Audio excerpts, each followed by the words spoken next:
I'm Richard, and I was part of a very iconic band. Maybe you heard of them, the Three-Way.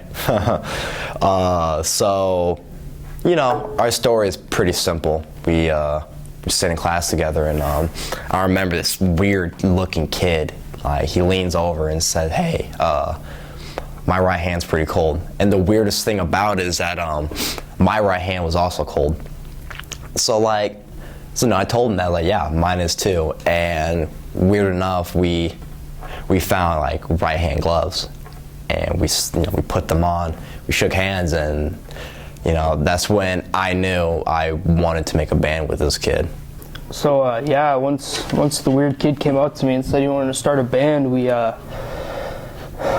thought first that we needed a name, so it took about 3 months to come up with the name Three-Way. Yeah, it was basically just when me and him had a three-way, and we're like, that's the name right there, Three-Way. Took about another 8 months to get started, and then we finally realized we hit our first roadblock, and we didn't know how to play any instrument at all.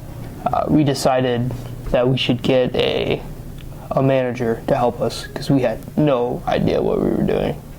We had no money. We had literally nothing to offer him other than sexual favors.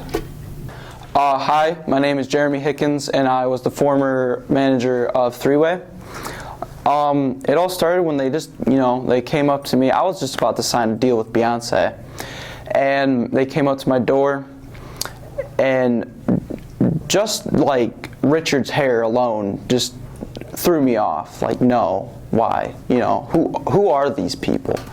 So they came up to me, and they begged and begged for a deal.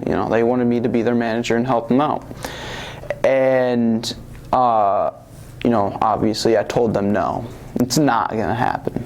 And after about 20 to 25 minutes of them screaming at me, I just decided to say yes. I couldn't help it. I couldn't do it anymore. So we went and found now our ex-manager, talked to him maybe 5-10 minutes, real calm.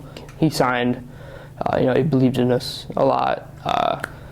After that, we got to practice. We practiced a few days, just kind of getting used to the instruments, playing together. So yeah, when we first started making music, I asked them, do you know how to play any music? And they said, yeah. Richard came up to me with the guitar, and I'm like, all right, play me something. He didn't know how to strum the guitar. He just punched the guitar. He thought that was how you played guitar. Billy always got frustrated on the drums. It was just, he would be, he wasn't too bad. He hit him, did a little beat, and then he would just trash the drum set for no reason. We've gone through about 26 drum sets. We were spending hours practicing, getting better, and we showed a lot of improvement. And I remember, this one day I came down with a fever, called up Billy, and I said, hey, I'm not feeling good. I'm gonna head in the hospital. I was like, all right, cool. Let me know when you get there. Be safe. Love you. And he got there, and then I actually had to go check in with my STD doctor. I was across the hall, apparently from him. I didn't know that at the time, but I started hearing just this crazy screaming, couldn't really make it out, and I really just went to check to see what was going on, and it turned out to be Richard, just yelling nonsense, really. And he, after about 30 to 45 minutes of just screaming, he was like, I got a fever of 108. And I was like, that's it, that's the song. I didn't know what to think. So out of instinct, I yelled, I got a fever of 108.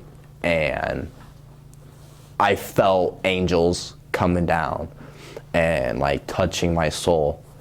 I never sang like that before in my life, and I knew that was a hit. When we first released Fever of 108, terrible song, just awful. I mean, Jesus Christ.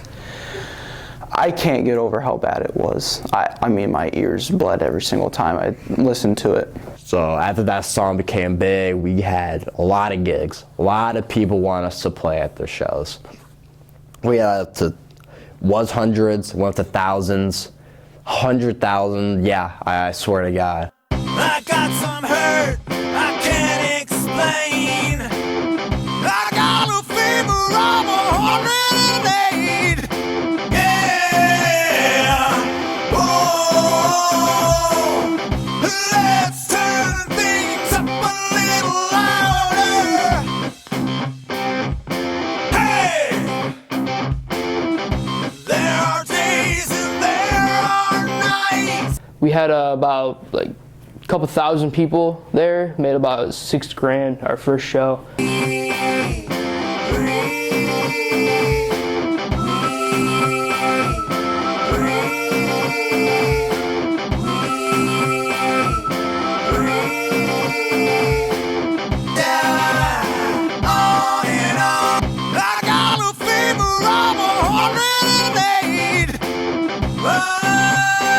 We actually had a concert. You know, we had about 5 to 6 people watching us, and not even 5 minutes into it, Billy just trashed the drum set. Richard started punching the fucking guitar. I tried. Fever of 108, it reached #1 for billboards. We racked up money, a lot of money. When we started getting big, you know, we did concerts about 2 times a week. We made about $20 in revenue over 2 months, and I said I would manage the money, and they took the money and they spent it all of it on that one steak buffet at Red Lobster. We immediately blew all the money on a single steak dinner at Red Lobster, and that was the first downfall that we had. It never worked out. They didn't know what they were doing. Money just never worked out for them, and I lost custody of my children. And then, you know, the fame got to us bad, especially with Billy. The drummer life really got to him, you know. He got, I don't know how many girls pregnant. He OD'd a lot, like 5 times. You know, I tried to tell him, you know, slow it down a bit. He wouldn't listen. You know, he said, shut up, I'm the drummer. You know, and it started to play a toll, you know, on our band. We had to practice the next day. I can't recall, but apparently I came in drunk and started playing, and I kept my cool pretty good, but you know, I lost it a little bit. I thought I handled myself well. You know, I just wasn't feeling it. I got up, I walked out, all quiet like. And you know, just one day we were practicing, we were just playing, and he like just stopped, and I was like, "What's wrong?" And he just went ape shit. He bugged me. He was throwing stuff everywhere. It was like I was scared. I never seen him like that. I was terrified. Got a new phone, changed my number, dyed my hair. I lost all contact with Richard. I started a church, which was wrong because I was abusing drugs at the time, still to this day. I OD'd five times within 48 hours. Doc, I did it again. What do you do this time? Oh, Jesus.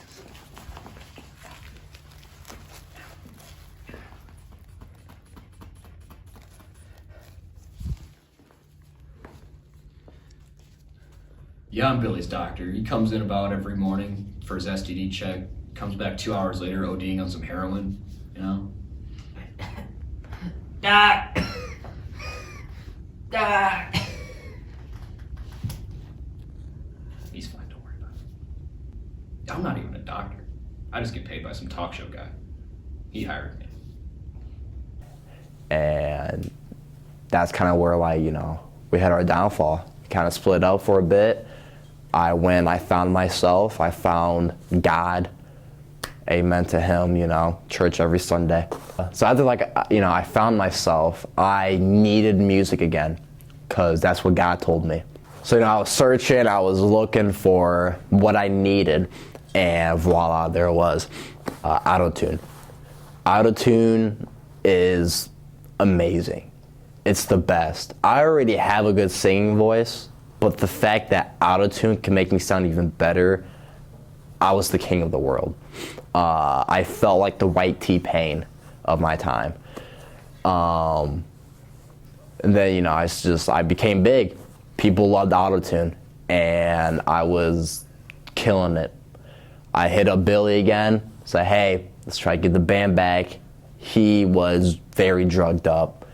He couldn't really speak. All I could really understand was, I'm the drummer, get away from me.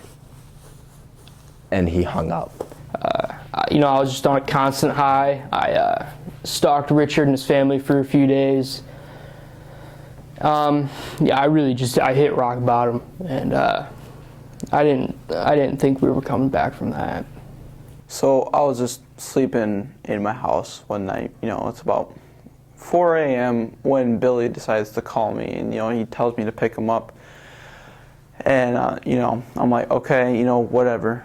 And, you know, I drive down to where he's at, and there's 3 dead cops, 1 squad car, and Billy's just standing there, staring into my soul as I'm driving up to him. And he just walks in my car casually, and he says, hey, what's up, Mr. J?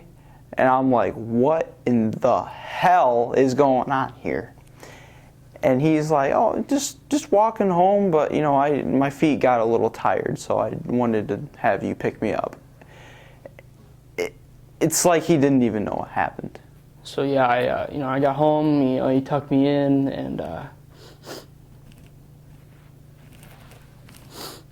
he's here. Where is he? He's here. Where's my Coke? I need a line. Where's my Coke? Where's my Coke? He was a good guy. And then the drumming life got to him bad. I wish I could help him. I wish he can find God like how I found God. And I hope someday we can look back on everything and be like, you know, have a beer or two, a couple chuckles about it. I mean, a reunion would be nice, you know. I don't know if it'll ever happen again, but... Where's my Coke? Where's my Coke? Billy, it's nice to see you again. I cried out in silence.